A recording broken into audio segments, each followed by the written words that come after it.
All right, David, so we've got a brand spanking new video series that we're going to be testing out today, and that is going to be exploring classic and iconic gaming series and seeing if they still hold up today. I'm very excited to talk about this. I have a lot to say.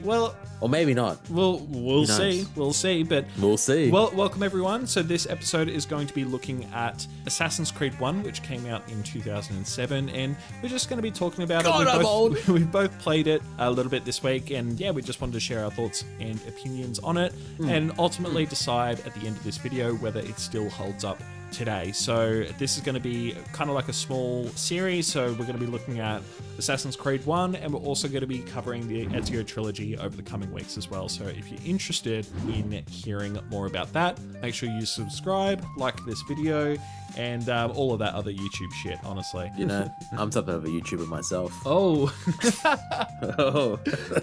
But yes, okay, so let's just quick overview. So Assassin's Creed 1, I remember this back in the day as being kind of like the evolution of the Prince of Persia series. It's like Prince of Persia, but you can climb up literally anything.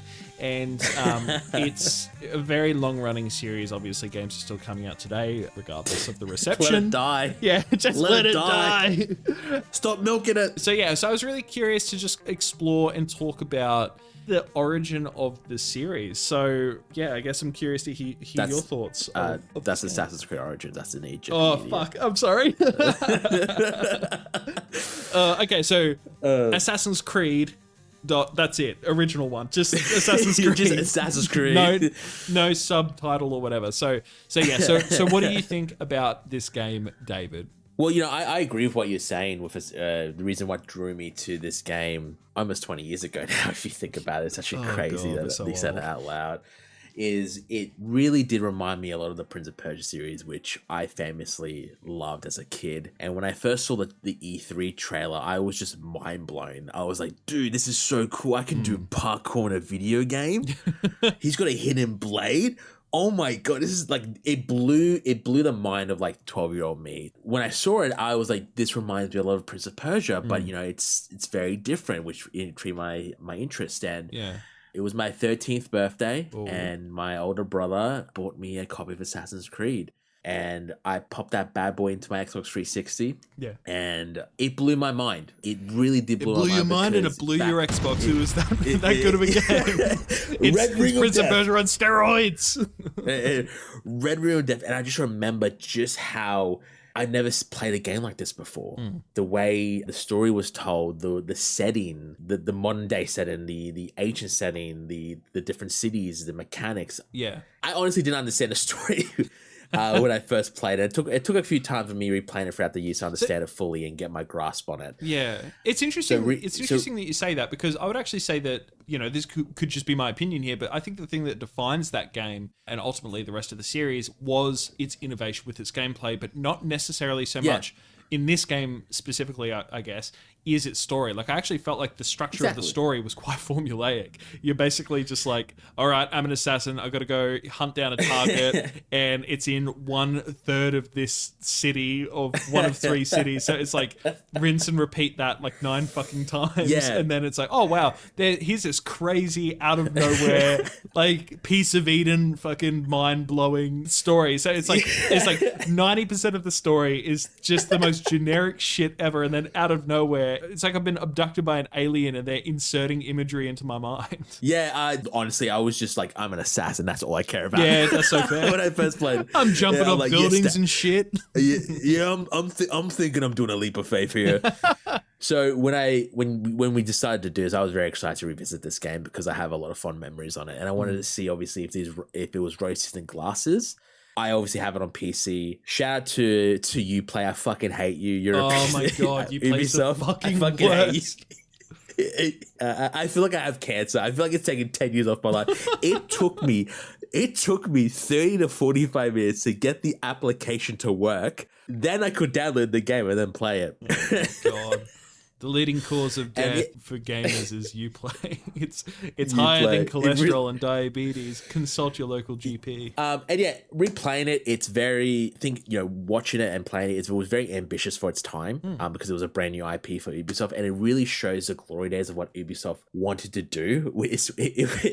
It was the good times before the Sith attacked, before Anakin took over, before Palpatine took over, and to what it is now. Before the Helix credits took over. It was a nicer time back then replaying it, because I was just like, I'm not getting lumped by UI requirements or like, hey, connect your Uplay to redeem this, or to be fair, that is the bane of our existence, isn't it? Because of Uplay, they're just like, you can play this game, but if you sign in, you get Uplay credits and you can get 10 extra throwing knives. And it's just, do you want a fancy costume, you little bitch? Sign your life away.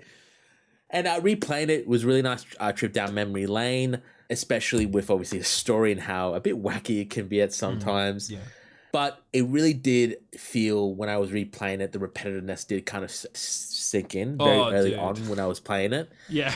Essentially, if you haven't played it, surprise, surprise, you have 9 targets you have to kill through 3 different cities that are in 3 different districts of the cities. And especially to find the target, you go to the Assassin's Creed Bureau, you get your target, and you have to do 3 specific tasks, which is interrogation, pickpocketing, and eavesdropping, and that's it. Yeah. You find your target, you kill him, you get out, rinse and repeat 9 times, you beat the game. Not an awful lot of variety, and it gets not a lot of very repetitive very quickly. It gets repetitive, and I think the first hour or 2, it really was a struggle for me, because I don't know why they decided to do this as a design choice, but when you first start the game as Altair, you have all his abilities, right? You got the counter, all his weapons, and then obviously he does something stupid. He's a bit of a dick. He loses all his abilities, and then throughout, he gets a demotion, which makes no sense whatsoever. He's just like, I've forgotten how to be an assassin. But the combat is a slog. It is awful until you unlock the counter. Yeah, dude. Oh, it's horrible. I'm just full disclaimer. I replayed this with an existing save, so I already had that. Oh, so it wasn't that bad for me. But it's bastard. Yeah, but no, like what you were saying before about like the whole like demotion thing, dude. It makes no sense. He's like, I'm an assassin, bitch, and I'm just gonna do whatever I want. And then it's just like, his boss, like Al Malim, who's like secretly a bad guy anyway, he's like, all right, you're going to get demoted, but you know what we're going to do? We're actually going to fake kill you in front of absolutely everyone that you are going to see in like 5 minutes time. You're going to be running around. Everyone's like, oh, isn't that the guy who died? And it's like, no, well, don't worry about it. Let's not think about it too much. He's fine. Don't worry about it. Where's all his weapons? Anyway, he can't remember how to fight. He's kind of an invalid now. Don't ignore that. Altair, can you actually do me a favor? Could you actually just go eavesdrop on a couple of different people, please? Thanks. Oh, I'm really excited to delve into the Ezio Trilogy, because playing from AC1 to AC2, it really just shows how Ubisoft pushed it to a really good direction. Because by the time I got to the 3rd or 4th target, I'm like, oh, this is just a slog. It's the same shit, just over and over. Yeah. I'm like, look, I love the parkour elements. It doesn't help that you have to travel to each city for the first time to unlock fast travel. Yeah, that's rough. How about that open world, the kingdom where you have to race through there on the back of the horse? How's that open world? There's no open world. No, but you know what I mean. I hated that pseudo intermediary kind of the kingdom space where it's like, all right, you got to fucking ride your horse for like 15 minutes to the other end of this place, and then there's all these collectibles and synchronization, which are just flags. Yeah, which are just flags and sync points. Which there's like and fucking there's 100 of them. It's so bad. And you're like, what's the point of collecting this? I really have no desire to go in this random space where there's no enemies. Yeah, and it's just empty, and it's just there for filler, just to collect flags, which do nothing. Exactly. I think that this game benefits from being the first. Yes. Like, the story isn't super polished or refined, and I guess what we're alluding to is that it's fucking really repetitive. It's a really solid foundation of, like, a gameplay loop, but there's not enough variety, and it's just, like, doing it over and over and over and over and over again, and it gets grinding really quick, and you kind of just get to the point. I remember even the last time I played this, I just wanted to get to the end as soon as I could so I can just be done with it. And unfortunately, my experience with this game just as a whole, the very first game I ever played was Assassin's Creed 2. So I already played the better Assassin's Creed game. So whenever I tried to go back and play this game, it was painful. But the one thing it is jarring. It is jarring to jump from 2 to 1. Yeah, but no, I will say that it absolutely lays out a fantastic groundwork, and I think that for what it is, it's quite amazing. And I think that it looks great for its time, and the whole idea, like, it blew my mind, just like it blew yours as well, I guess, that you can climb basically any wall, you can go anywhere, and that has been something that we've never really seen before in a game, and I thought that was quite revolutionary for the time. But I think overall it doesn't hold up as well these days as maybe some of the other games in this series. I agree, and I agree with what you're saying. I think it benefits for it being Assassin's Creed the first one, because I think back then it was a brand new IP. They didn't know if it was gonna take off or not, and I think it really did really well at the time because no one has ever seen a game like this before. The idea of just going to a city and parkouring any wall or any surface was just an incredible idea that hasn't been really explored. And I think a lot of people really liked that. And back then when it first came out, they really enjoyed that gameplay loop. Going into a city, doing your 3 targets. Going back now where we have games like Assassin's Creed 2 where essentially expands on it dramatically, and trying to go back to Assassin's Creed 1 is a little rough. It is jarring, especially when it's kind of grindy, and all you need, especially in this game, is once you unlock the counter, you can just use your counter and your sword and basically fight for the whole game. You're set. Yeah. You're set. You don't need the short sword. You don't need to use your throwing knives. You just got your sword, and you just have to wait till the enemy attacks you, and you're all good. I forgot how cartoony the villains are. Oh, dude! Did you find how cartoony they were? They're mustache twirling. Everyone's basically just like okay. Evil. Yeah. So the thing is, I just think my interpretation was that it was Ubisoft's way to make them kind of stand out as really unique. I think it's like the first guy that you take down. Everyone's just chilling in the market. And everyone's just like... the Merchant King. Yeah. And he's just simple misunderstanding in the market, fucking shanks him like 100 times, like in the front of everyone. For no reason. No reason. And then everyone's just like... You're like, what the... Yeah, everyone's like, oh, let's just keep shopping, I guess. And it's just... Yeah. Dude, it's like... It's interesting, though, because I kind of like it, though. Like, it kind of makes... Yeah. It makes it more memorable. Yes, it's cartoony, but it's... I don't know. Very cartoony now. I liked it. I thought it was fun. I thought it was fun, too, and... It's just the poor guy. Yeah. He just, I'm so sorry. And then he gets stabbed repeatedly 100 times in the chest. And you're like, damn. I didn't even know how we haven't talked about it because, well, we'll talk about this and then I'm going to go through a little bit of trivia with you. Some fun facts, if you will. But I can't believe we haven't talked about this. The modern day story. I think that what is... Desmond, yes. Yeah, so I think what I find really impressive is how they actually... I don't know if this is like just really forward thinking or if this is just pure luck, but the fact that they have this game framed through the lens of Desmond, someone in the future, and you've got this modern day Templar versus Assassin setting, and you've got this whole like, like who's good, who's bad, what am I doing here? Yeah. They're trapped, and I don't know, I just thought that was really cool. How at the end of the game as well, they have the whole Subject 16 shit or the shit on the walls or whatever. Yes. Is that in blood? Yeah, I just find that fucking fascinating, and I think it's a really clever way of being able to revisit these different time periods as well in future games. And it's a shame because I feel like they're kind of in later games they completely just forget about the modern day story. They just think that like, oh, no one's here to play for the modern day story, but it's like, no, you don't understand. It's the modern day shit that the gameplay itself isn't what makes it fun, but it adds really good pacing breaks so that way when you go back to the parkour shit, you appreciate it and you enjoy it that much more. But also because you have this setting of like, oh, okay, I have contextual reasoning and sense for exploring this world. This metatextual like narrative, I guess, it makes it more fascinating because you're wanting to see how these interactions in the past affect the future. And I think that they just did a really fucking great job at setting that up in this game. I definitely agree. And I like Desmond as a protagonist. Yeah. I think he's well written. I think he's very relatable. You connect to him as a character because he's just an everyday guy, just gets kidnapped. And now he's in this multi-century war against Abstergo versus the assassins. Yeah, he's way better way better than Altair. God, I forgot how dry Altair is.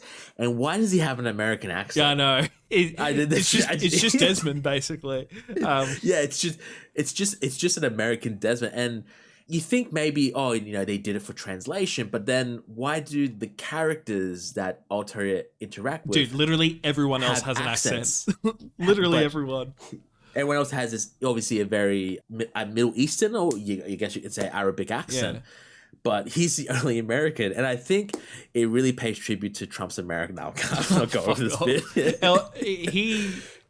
Altair just doesn't give a fuck. He's very dry. Yeah. And he's very hard to connect with. But with Desmond, I felt like I could connect with him more in the first game because he seemed like he was just a really, really chill guy. You know what I'm saying? He was just a chill guy. Just a chill guy. And I think that he also bounced off of Lucy quite well. Yes. I think that was a really... obviously that... I don't want to say relationship, but that dynamic between those two that obviously develops throughout the Ezio Trilogy. So we'll probably talk a little bit more about it there. But I think it's time for a bit of an AC trivia. I'm excited. Hit me with it. So, only just a couple of things, more just fun facts. So, did you know, David, that originally the game included a crossbow for ranged attacks, but Ubisoft had this removed to make the game more challenging as test gamers favoured the ranged attacks over melee combat. Did you know that? I did know that. This is a weird thing about it because it's weird that they removed it, but when you first boot up the game, it plays like that cinematic trailer. It's still in the cinematic. You see Altair use the crossbow. Yeah. And you think to yourself, man, I can't wait to unlock that weapon. You never get it. Doesn't happen. And it doesn't come back until AC Brotherhood. Yeah. You're like, they took it. Can you imagine if they just never brought it in at all? Like they always have it in cutscenes, but they never actually bring it into the game. It's just just dangling a carrot. You teasing me. You naughty. You teasing me. But yeah, okay. So moving on. So as a joke, the game designers hid an image of Optimus Prime from Transformers on certain buildings as an Easter egg. So the image appears as two boarded up windows above a triple shuttered window, which can be spotted in more than one city on a number of buildings. So it's not like an actual just direct image tagged onto a wall, but it's by using the environment of the window shutters and all that, they have built the front of the Optimus Prime truck. I looked up an image before we recorded this, and it does look just like his truck. It's actually pretty insane. But yeah, I never knew that. I never knew that until obviously seeing this bit. That's insane. Crazy. I never knew that. Mm-hmm. That's very 2007, isn't it? Yeah, Michael Bay Optimus Prime. Yeah. I'm picturing Linkin Park. You know what I've done playing in my background right now. This is Optimus Prime. Oh, fuck. Okay, so two more. So at the beginning of the game, Altair is 26 years old, which is the same age as Desmond Miles. I didn't know that. Yeah, there you go. Didn't know that either. Yeah, and then the last one, I feel like I probably should have started off with these ones because I felt like the ones I said at the start were probably more interesting. But Altair's name in Arabic means flying one or bird of prey. And his last name, Ibn La Ahad, means son of no one. I tell you what he is. He's a son of a bitch, am I right? That's actually, to be honest, that is actually a really cool translation. Yeah. Son of no one, and what was the first one? Flying one or bird of prey. So flying one. I thought it was pretty cool. Bird of prey. That's actually... That's aura right there. He's aura farming. He's aura farming in 2007. Yeah, I always love how when you jump off of a sync point that you get that audio cue of the eagle. I always thought that was really cool. Yeah. Yeah. It's staple for the Assassin's Creed games to come that eagle, that sound. Absolutely. But I think that's pretty much it for our thoughts. So overall, I guess circling back to the initial, the whole concept of this video, David, if you will, is that we are here to discuss or identify whether we think that this game still holds up today. This game is almost 20 years old. Yeah. Do you think it still holds up today? God, it's such a hard question to answer. To modern yes standards, yes or no? To modern standards, I'm gonna say no. Yeah, okay. Especially how Assassin's Creed has evolved. I don't think it holds up well today. No. However, it is a nice trip down memory lane. Just be prepared that you're gonna fucking do repetitive stuff a lot. Oh, dude, yeah, and I agree. I'm in the same camp as you. I think it laid out an incredible foundation, but by today's standards, no, it's a slog. It's repetitive. But the thing is, I can't believe I'm saying this in 2025. Good on Ubisoft I feel like they took what worked and what was great about the first one, and then they just fucking improved upon it by a gargantuan amount with their follow-up. And I guess we'll talk about that next week. But okay. I'm excited. Okay, so we both agree that this doesn't hold up today. So what I'm curious about is, anyone who's watching this video, if you agree, if you disagree, let us know down in the comments. And next week, we're going to be covering Assassin's Creed 2, the start of the Ezio Trilogy. I cannot wait to play that. I will clarify, we are going to be playing that through the Ezio collection, which is available on PS5, I guess, not the original Xbox 360. Fuck you, play. Fuck you, play. Fuck you, play. I refuse to go back to it. Oh, God. But if you made it this far into the video, thank you for watching. You can check out our gaming podcast on Spotify and Apple. We'll leave the links to that below. And yeah, if you have any opinions on what you've watched, which I'm sure you would, but if you agree or disagree with what we talked about today, let us know down in the comments. And David, thank you as always for joining me this week.